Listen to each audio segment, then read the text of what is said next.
Okay guys, so today I'm here with a Narukami Vowing Saber Dragon deck profile. This isn't my deck, it's actually my friend's deck, but yeah, he's kind enough to, showcase it for you guys. So yeah, let's just start off. Yep, so let's start off with this card, the Grade 3 and the Ace, Vowing Saber Dragon Reverse. So basically it is a cost ride of the Brick Ride Vowing Saber Dragon. So first skill is the Limit Break 4 skill, so Counter Blast 2 and lock 2 of your Eradicators units, and then your opponent will choose 2 of the units and retire, and then you will get 10,000 power. And the second skill is the Cost Ride plus 2k, and sure, it got a lot.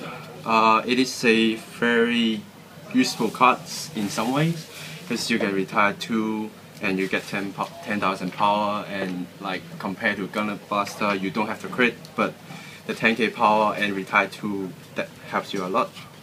So next one is the Brick Ride, the Vowing Saber Dragon.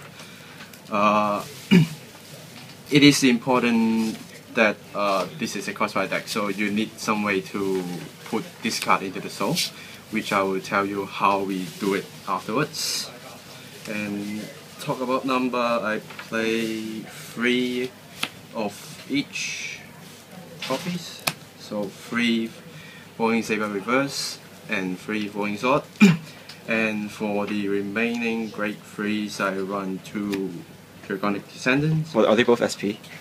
Yes, they are all SPs. Rich man. So, and also this one is an SP. Yeah. So yeah. So why I put Descendants in is just because consistent and it's a better option compared to like Gunner Blaster and like Swift Commander, which I tried before. It's okay, but like Descendant is a lot more stable and it helps you when you can't win with Vowing Saber Reverse, or you don't have 2 or more Counter Blasts, so you can't kill units.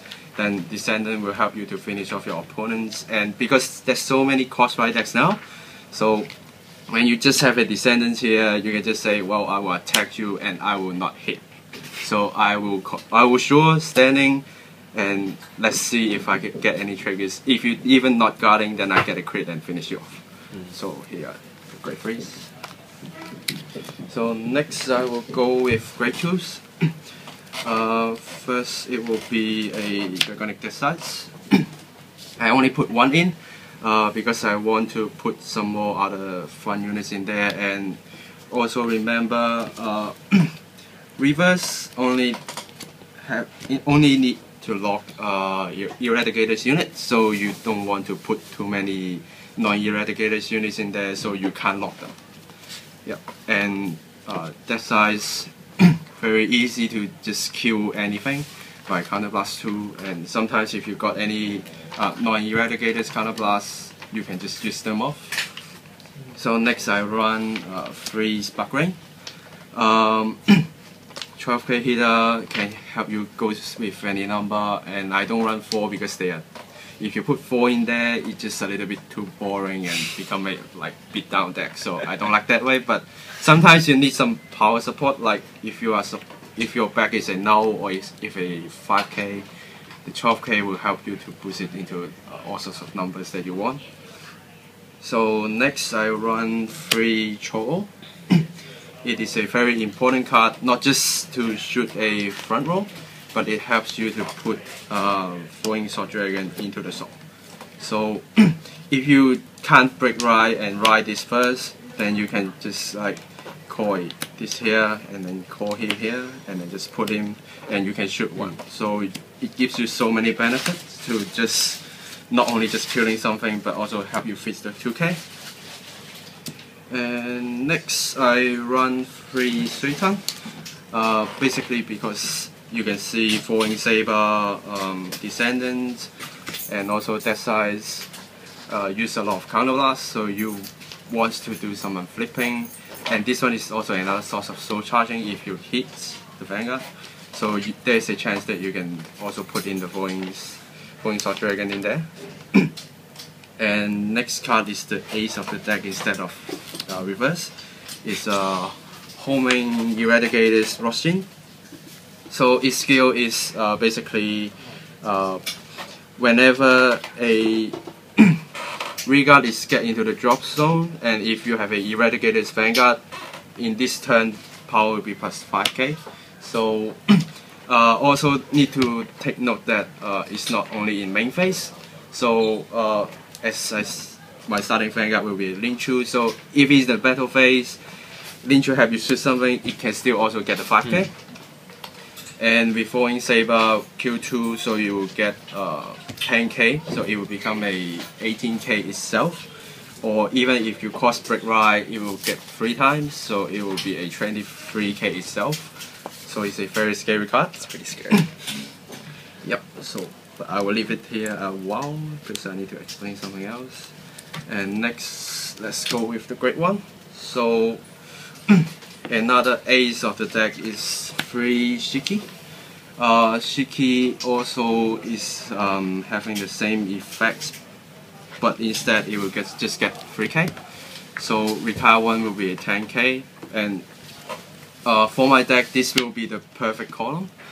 So whenever you kill 2 with this card, so this will get plus 10k, this will get plus 6k, so it will be a 13, and this will be 18, and altogether it will be a 31k column.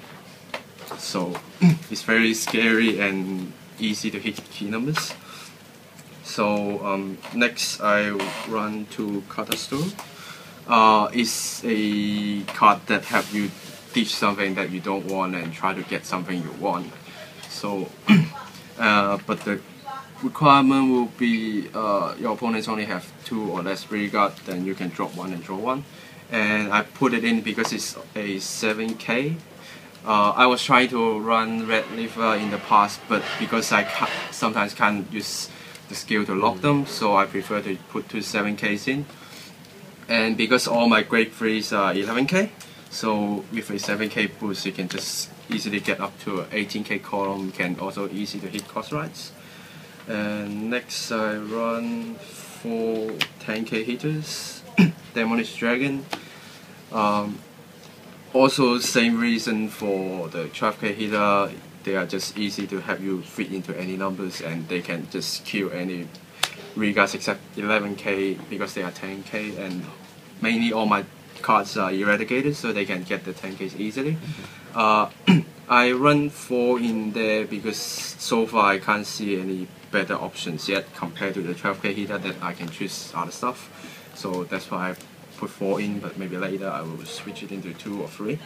And next I put 4 Vanguards. Mainly because nowadays the power up skills are so scary. You can see just that column will get you 31k, and like Dark Eradicators, like Kawasaki shows you before, his 5th elemental deck, it gets so many high numbers. So it's better to have 4 so far, but if you are confident, you can try to put one of these out and maybe put one of this or this in if you want to do a lot some tunings and stuff. So and Linchu I did explain before, so I just leave it there. So next about the triggers, so I run 2, 4, 6 draws. Reason I'm not only running 4 draws is because I want a little bit more hands to stay longer with the game.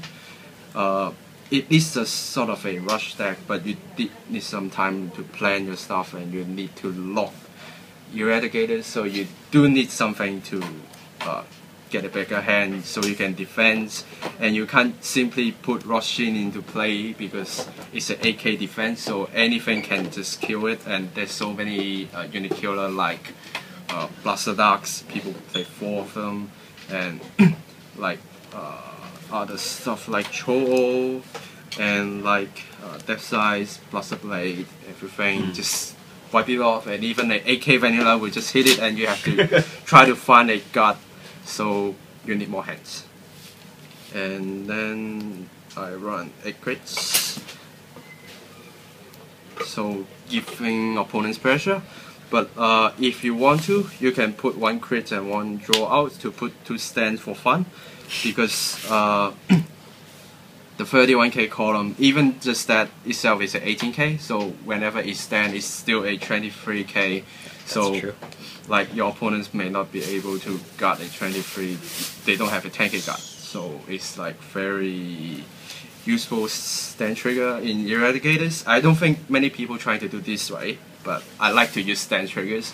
Even 2 is my minimum, 4 is my maximum, but I like to play with them in like any sort of deck types that people want to rush. So Stand triggers are pretty scary, so. Yep. Yeah. I think Cardfight even faced my Link Joker stand, Yeah, so he know how. It's pretty Yeah. scary. Yep, so last will be 4 hit triggers, self-explained, just to keep yourself alive. Yep, so that's basically the whole deck. So why do you only play 2 of him, right? You play 2? Yep, I only play 2 because like the room for this deck is not very much unless I kick one of the depth sides, but okay. I just want something that can help me to shoot the back row sometimes. Because Cho only hits the front row, and Vowing Saber Dragon Reverse only allows your opponent to pick, so sometimes they may just get a grade 3 and maybe a grade 2 or grade 1, but you can't kill what you want, so this one gives you the option. And as I said before, the defense are very low. That's true. And so if you can't kill anything, and most of my boosting are 7Ks, even 6K, so it can only reach 15, it can't reach 11K. Okay. So That's just put 2 in there, so if you get it in hand, save them, wait for the moment you can kill at least one thing, then you can play. So maybe I can just try to put a column that you can try to play with. So assuming you cost riding. So maybe just that, and you have this one. So this will be one way of doing things. So maybe just put a draw trigger here and put this here. So if you can counter blast 2, you can just lock this 2. So this one is a 31k column. This is a 23k column, or 21 if you don't have cost right, and 11k. Or there's another way that you can just lock these 2. So 18. 23 or 21 and 18. So these more balanced. All of the ways in this way you can hit all sort of 13Ks, and if this way you can just push your opponent into a death corner because the attacking power is so high. And because I'm running draw and crits only, so you can just attack and keep pumping this side. So this side, unless your opponent have like so many hands to guard for this one and then put an out guard here, else they will just suffer a lot. Or that's why I suggest you maybe try to use stands if you want to. So even if you're like doing this way and like swing with this one, kill a regard, and then 23k hit something, and then if you stand, doesn't matter, it's still a 16k. So as long as your opponent don't have a trigger, you can still force them to do a 5k guard, or even just kill another regard if you want, because they don't have so many hands to guard for the 31k column. Okay. Yeah. Well, thank you. So this is Cardfight, and this is my friend's deck, and we'll probably do some matches with it soon. So yeah, we'll see you guys later. Bye.